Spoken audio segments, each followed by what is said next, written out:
What's going on, traders? We are back in Montreal. We have Steven Sniper and we have Louis here joining us. What's up, guys? What's up, Yeah, thank you everyone? for being here, Louis. We appreciate it. No, thanks for having me, guys. I'm excited. I'm happy to meet you guys. I've learned so much with you guys. So it's good that you're here because I have a few questions, actually. Yeah, awesome.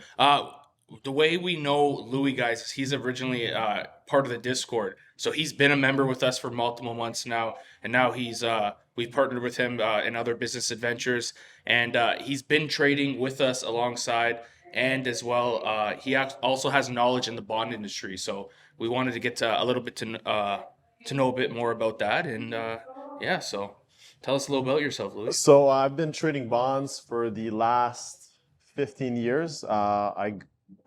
My dad's always worked in the financial business, always worked with brokerage firms. And it just seemed logical to sort of get into that business because he's always in there. And because he's always traded bonds were the first financial product that I got to know. So I learned how they work, how interest rates, and just that was my first starting point. But when you start with bonds and you learn about stocks, options, everything else, and working at brokerage firms, I was exposed to all these products, but obviously bonds were still the ones that I knew the most about. I still trade bonds with my dad. Bonds are, to compare them to stocks, as you guys know, I mean, bonds trade, the market for bonds is huge in the world, but the issue with bonds is there's not that much liquidity in there. Not much liquidity means not much, there's not much activity to the trading. So you're buying something essentially that you're gonna hold for X amount of time that you can even hold till maturity, and you're getting just a fixed interest rate. You're getting it semi-annually, so you get paid out twice for the coupon. It's a great safe investment. Sometimes you can find bonds there's different ratings, so AAA will be the best rating, and as it goes lower down the chain, to C's or even to the BB+, well, then you're sort of a junk bond world where you could buy something like a stock, essentially. You'll get something that's a bond, like a company debt, so a bond from that company, but it'll trade at a discount. So you might actually get more than the interest rate on the coupon. So for example, let's say Dunkin' Donuts had a super bad year. They were rated as a junk bond. And that bond, let's say 2030 like maturity, instead of trading at par or above par value, it could trade at $80, and the interest on it could be $5, could be 5% actually. But because it's trading under, you might actually get 8 to 9% off of it.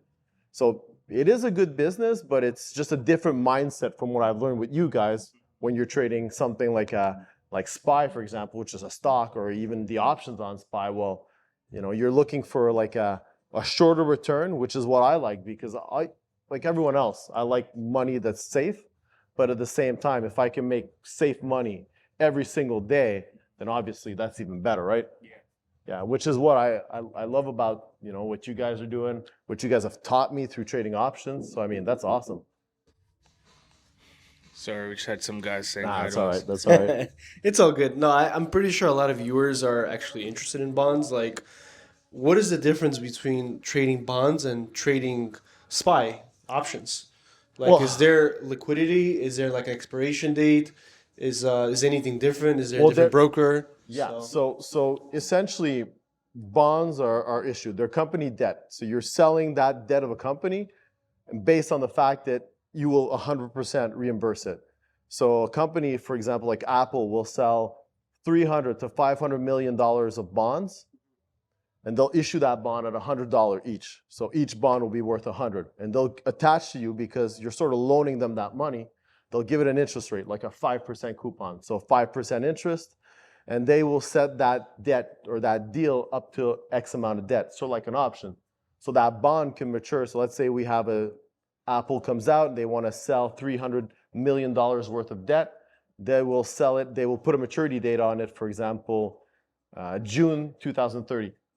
So every year until then, that bond will pay you at minimum, even if it stayed $100 for the whole value, you will always get that percentage. You'll always get that 5% twice a year. So it's very safe. It's super safe, but It's slow. it's super slow. Yeah. And at the same time, You buy, like that issue comes out, let's say today, and you're the first buyer. So you bought it at 100. Apple's a great company. So the bond is probably going to trade above the $100 mark. So it could actually trade at, let's say, 105. So that interest, because you're paying extra, even though you're getting that 5%, you're actually losing yield. So it's a slower market. It's a safe market. But at the same time, I mean, if you're there if you want to be super safe, you want to put this in your TSFA or in your account and not have to worry, well, it's Apple, you know? It's got a great rating. It's a great company. And especially if you can get the bond at $100, the minute the issue comes out, well, you can hold that 5% all the way 2030. And you will get that money.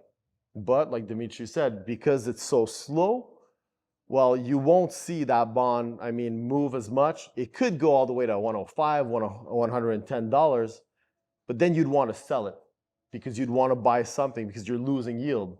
So you'd want to buy something that's closer to 100 at a discount because you're always trying to get more return on your money. And the other problem is that the brokers are the main people that own these bonds. So you're essentially trading against brokers, and they're not dumb, you know. They know the quality of it, so they won't give you like a fair market, or at least a tight market like SPY gives us. So you're saying that you can get institutional prices. Yeah. In my business, I get institutional prices, but if you're a retail trader, you'll pay much more than I pay. But that's because I have access to institutions. But again, if you're a retail trader, your prices are going to be bad, and my prices aren't going to be so much greater, especially if I'm trading something that's so good as Apple, because on top of me, there's the brokers, the institutionals, and they will just, I mean, that's why the market, every time you add a layer, it just like the spread widens and widens and widens.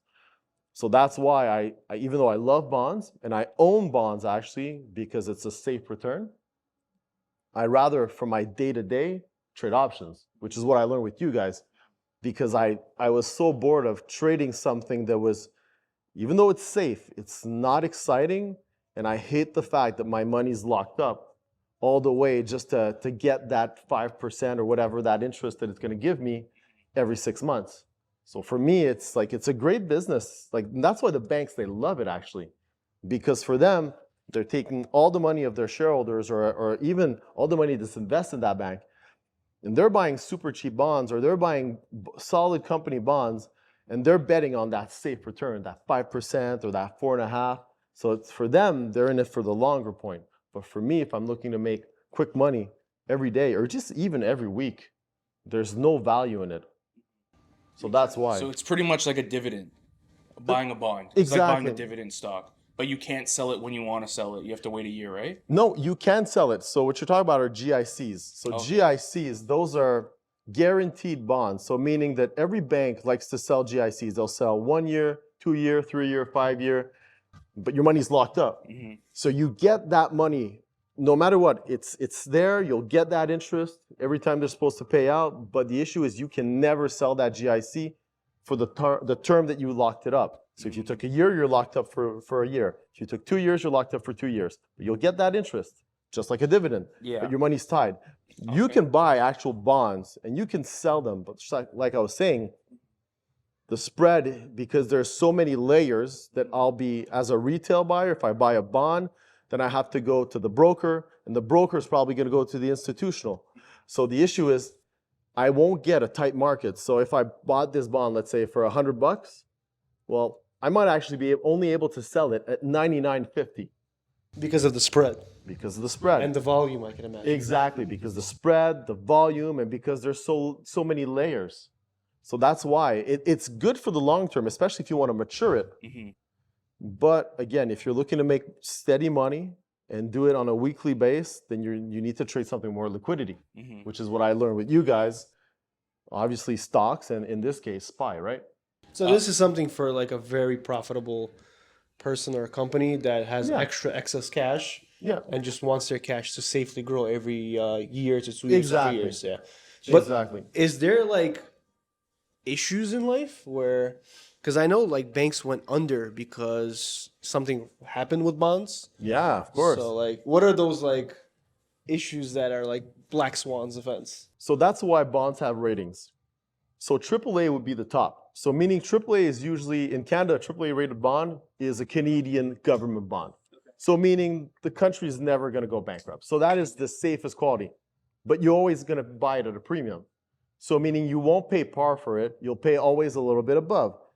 Now, as it trickles down, the credit rating goes down, then it's a little bit riskier. And that's what you're talking about. There could be a risk to it. Now, I could buy, for example, Apple bonds. Go back to Apple. But if Apple tomorrow has a huge scandal and the stock drops, for sure the bond is going to drop as well. And that's my risk. Obviously, though, because it's a bond, it's safer than shares. So it'll never lose the full value, just like the stock. So I will get some money back. I will have a market for it because it's debt. It's money that's being loaned. And money being loaned means that if the company goes bankrupt or whatever, as a senior shareholder, a senior bondholder, I will get paid back a percentage, whatever. But again, risk, there's always risk. So as you buy something that's lower than a government, in Canada, lower than a province, lower than a municipality, then obviously your company bonds, corporate bonds, and then there's risk. There's risk for, just like if you were a shareholder of those companies. So there's risk. Yeah. Do you think it's wise for investors to have access and keep a bond in their portfolio? Yeah, for sure. For sure, it's great. I mean, if you can build a good relationship as a retail client, find a way to remove a layer, go direct to institutions because you have enough money. Let's say you have a net value worth of $5 million. Then you're not talking to just a retail salesman. You're actually going to talk to the institutional salesman. So you're removing a layer. So the pricing will be more fair. But then you have to be a little bit more cunning. So instead of buying maybe a corporate bond, well, you could buy a corporate, but let's say you want to just remove that whole corporate risk of like a company going under. You could buy in Canada a municipality bond. So Toronto has bonds. So Toronto bonds are sort of guaranteed by the province. Okay. So even though Toronto is a lower rating than the province of Ontario, Toronto bonds will give you a better yield than if you bought an Ontario province bond because it's a little bit lower in rating, but it is still guaranteed by the province. So you might buy something that'll give you like a 4.5% for the next 4 or 5 years, which is not bad in these markets. It's not bad. So if you do have a bit of money and you can sort of put it aside and just, let's say you have $10 million, well, it would make sense to segregate a portion of that capital and put it somewhere safe where you know you're going to get that fixed return on a yearly basis. And I wouldn't even try to trade it. I'd just hold it, let it mature, and if I bought it at a discount, well, I'm getting even more yield. Okay. So that's what I would do. But again, I mean, you could do this for corporates. It's just you have to be a little bit more savvy. You have to sort of do a little bit more legwork, which is fundamental. So you have to know that if you're buying, I mean, instead of buying GME bonds, GameStop bonds, I'm sure they have bonds, well, you'd have to do a little bit more of a deep dive into that company and that risk rating versus if you bought Apple bonds. Apple bonds are a lot more secure. It's a steadier company, good management. But I mean, the price difference between a GME bond and an Apple bond is going to be worlds apart because GME is going to be more risky. So that's the risk again that you were talking about. So you could buy great corporate bonds like Apple, like IBM, GM, Ford. These companies, they all have bonds. But again, versus let's say in the US, a treasury bill, you know a treasury bill is going to pay you back no matter what. So yeah, that's pretty much it. How does it work, like for regular retail investors that have Robinhood or TD Ameritrade? Like, how do I go about it and buy it? So it depends through your platform. Your platform will probably let you, depending on what type of account you have, they could let you buy bonds. Or if you just want to simplify your life, yeah, call the broker. Call the broker direct and say, listen, I'm interested in bonds. I'm looking for X amount of yield. What do you have for sale? So it'll probably show you GICs. If you're in Canada, in the States, I think it's something else. But they'll show you everything from treasuries. They'll show you what they have in inventory. And then from there, you're just looking for yield and you can buy. Yeah, so I think the best step If your trading platform doesn't have it for you, just call your broker. Say, listen, I'm looking for bonds. I'm looking for yield, safe yield. What can you offer me? And then from there, if you have access to a Bloomberg, or even if you don't, you can even call different brokers. So a lot of us have 2 or 3 brokerage accounts. So call your different brokers and try to find the best price that you can find if you want to do that. But yeah, just call your broker. Okay. Very cool. Since you've been a part of the Discord, I think you've been a part for what, a few months now, Yeah. 4 or 5 months. Yeah. How is your options trading going? And I know you were into futures as well. How are you finding the merge from bonds to stocks or options and futures? Yeah. And funnily enough, I mean, I've always known options because I had clients at brokerage firms that did trade options, but options is like a totally different world. And if you're not careful, you will get clapped. And I've learned this the hard way by losing money, and I've also learned it by making money. And since I joined the Discord, I noticed, or at least I learned, that you have to trade something with liquidity. And this is I think the game changer. Because if you trade options for, let's say, Apple, let's go back to Apple. Well, you're trading weekly options. And if you buy that weekly options on the Monday, on the Friday, the stock could have gone up, but depending on what you paid, you could be selling your option at the same price on Friday. And that is something that could, if you don't have experience, blow your mind. While if you could trade SPY, there's more liquidity. You could trade it differently. You could trade same days. And it's just a different world. And I love it because I learned to sort of stop speculating. And this is what we're talking about. Trading is something that makes you want to speculate so much. Oh, Yeah. And speculation, I think, is the killer of all capital gains. Because you're trying to be smarter than market. You're trying to read into a crystal ball. And a crystal ball, I mean, no one can do that. I mean, other than God, if you believe in God, I mean, you can't know what's going to happen tomorrow. There's no crystal ball. Yeah. That's it. So, and learning how to trade SPY with you guys has just changed my complete outlook. Like, I watched a podcast you guys did, and I think it was so accurate. Macro versus micro will always win. And I completely agree, because once you're speculating on SPY, on the market, well, automatically you're just in the wrong thought process, right? Yeah. So that's why I love the Discord. I've learned so much, and I learned that, I mean, to take the emotional game out of it, to take the speculative side out of it, and just trade what the market tells me. And another thing I've learned with you guys is probably another killer in trading is that I could trade in the morning, do something else for the rest of the day, and I'll find another trade. Or sometimes, like, I mean, SPY, something that has liquidity, will always give you opportunities. Now, should you take every opportunity? That depends on you. But because knowing that means that I can take a trade in the morning, be happy, shut it off, or I can make a small, come back, and look at the screen. Maybe another setup will come up, which you don't have in bonds. Yeah. So, I mean, I think that's why the Discord for me was like a game changer. Meeting you guys was a game changer. I've changed my whole approach to how I see the markets. Awesome. That's Awesome. amazing. Thank you. Yeah. Yeah. That's awesome. So your trading has drastically changed. Oh, Why? Like are you trading bonds less now? You Well, would say? I still trade bonds with my father because that's his core business, so I help him out. But on a day-to-day, I just trade options now. Options, I do dabble in futures a bit, but, and we've spoken about this, futures they're fun, but don't kid yourself. They do not trade the same way as if you were trading SPY options or just SPY. That's another thing. So if you're going to trade futures, like I've learned, because I've done like everyone on the Discord, I've banged my head on the wall. I've gotten these Apex accounts. I've funded them, then I blew them up. And I was making that mistake. Okay, well, I was trading futures the way that I would trade options. And it doesn't necessarily correlate. Because then if you're looking at the SPY chart versus ES's charts or SPX, it's not the same resistance, it's not the same levels.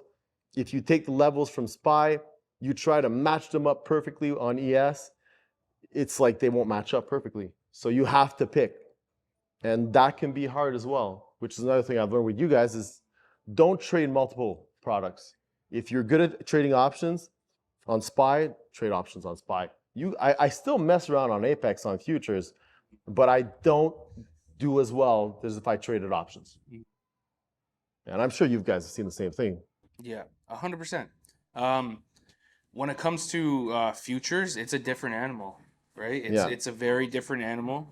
And options is you could buy yourself time, right? The more capital you have, you could buy yourself, go out. And when it comes to futures, from my experience, like just trading Apex, of course, it's like double the speed of a same day contract. They move super fast. Like it's so quick. You got to be like on the ball. You have to have the best entrances. But I like both of them. I'm not successful in futures trading. I'll be the first to admit it when it comes to Apex, at least. A couple funded accounts, but that's it. It's just whatever you prefer, right? Whatever you get good at. This is why we preach, just get good at one thing, right? It's just good at futures. Well, obviously he can trade options, but I mean, like he's mastered trading futures, right? Yeah. And Dmitry and myself have mastered trading SPY options. So whatever route you want to go down, whatever ticker you decide to trade, just master one. You only need one. There's so many traders that are dabbling, like buying some far out the money calls on AMC or GME, and that, you know what I mean? And just whatever happens. And there's too much going on, and they're not focusing on just one thing that will consistently make money. Right? And that's it. I'm glad I focused on SPY. I'm glad I look at the chart daily. I'm like I said, I've learned so much with you guys. And I can't say enough about the Discord, because hadn't I, and it's too funny because I was just one day, I was buying options on SPY. And I was trying to predict the market. The wrong thing to do. And I was like YouTubing SPY forecast. And that's how I found you guys. That's crazy. And I found the Daily Sniper. So I started watching. I'm like, oh my God, this guy's giving me levels, and I understand the levels. So then I joined the Discord, and seriously, like my life changed, because I did see other videos where these guys are trying to say, well, you know, if we're looking at this, the moving averages, and I mean, again, we're speculating on the market, but you guys, this is no nonsense. We're not even looking in the market for what it might do next week. We're just looking at our levels, our resistance, and we're looking at the chart. We're not thinking about what next month's going to give us. No. And it makes a big difference. It does, especially if you're a day trader. You want to know what's happening in the last 5 days. You don't care what happens in the last 6 months when you're trying to make a day trade, right? That's it.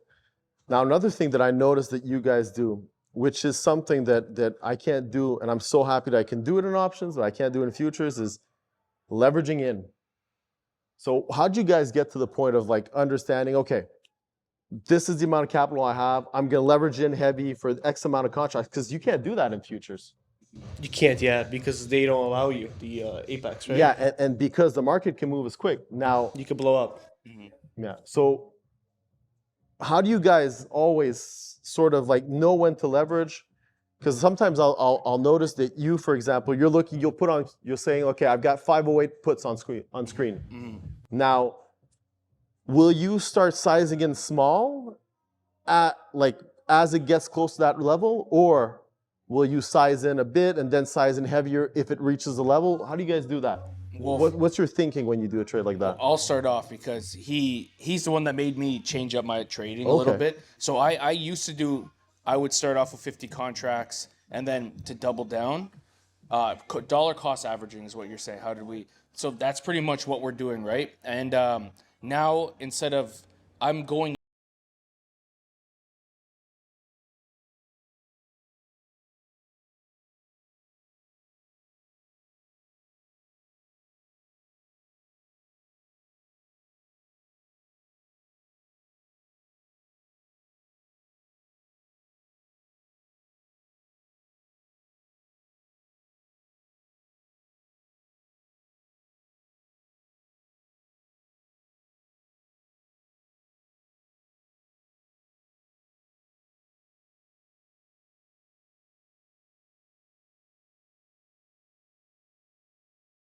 It's either like I'm at the top of the channel or the bottom of the channel, if that makes sense. So it's either I get at the top of the channel if I want to go against the market, or if I feel like the market has retested a key level and it's finding support, I'm going to get in real quick. And my risk management is if it obviously breaks down, if I do feel confident, like on a trend day, I could double, but if it just goes against me, you got to cut it. And that's a lot of what traders lack, I feel like. It's risk management, especially if you're going to do the micro trading in 0 dates. Yeah. You got to come out. You cannot be holding hopes on 0 dates because time will go against you, essentially. Now, I'm learning so much with you guys, but you guys have something that's coming out, which is called Sniper University? Yeah. Yes, we've been Very working excited. very hard behind the scenes, and we're very excited to... So tell me a little bit about it, because I can tell, and I've been telling throughout the Discord, there's like a massive amount of knowledge of classes that have been taken by you guys. And Dmitry's just touched on risk management. This is all the stuff that you guys will be teaching in the university, right? It's a synopsis. It's like a 5-day boot camp of psychology, risk management, charting, options, futures. It's just an intense 5 days of everything that I personally know for my 10 years of experience, and I'll pour it down to students. That's awesome. So it's pretty much there's different parts of the university. What Dmitry's referring to is our in-person 5-day boot camp that we're offering. In-person mentorship. We're doing one actually June 3rd to June 7th in Montreal, Canada. And we'll probably be doing it in state to state, and we may do another one in Montreal. But we also are adding a different section. It's going to be online, completely online. We haven't come up with the exact terms. It's probably going to be a 20-week program, something like that. That's awesome. Yeah, so we're very excited into Well, I can tell. getting started with that. And as a trader, I think I've learned so much just by being in the Discord, which has been like an amazing amount of value. But having a course, and you guys will be trading live, right? That's exactly what I'm excited over, because in the Discord, I trade live every day. But a lot of people are either shy or they just don't want to speak up. They never ask questions. Yeah. So that's why when it's in person, it's a little bit more personable. And like I'll force out of them to ask me questions. Please pick my brain, see how I got in, see how I got out, see how Steven chooses his levels, how he gets there. So it's a game changer, I feel like, in person. So that's where we're excited. I think so too. I mean, like I said, when I YouTubed you guys, I mean, yeah, you're learning about these courses and all that, but I haven't seen anyone that's actually where you can trade live. I mean, you actually see the teacher trading live, and I think that's even better, because that's actually putting your money where your mouth is. So I love it. So no, guys, thanks for having me. Thanks for having me in the Discord. I'm excited you guys are giving this course in Montreal. Awesome. And I'm super excited. I think options, they can be so tough. Yeah. But I mean, from picking Dmitry's brain, picking your brain, you guys know exactly what you guys are talking about. You've been doing this for a while. Thank you very much. Thank you for coming, Louis. We appreciate it, man. Thank you for your knowledge also, yeah. If you guys liked that video, please remember to like, comment, and subscribe. We have a Discord, the Daily Sniper, guys. If you'd like to change your life, link is in the bio.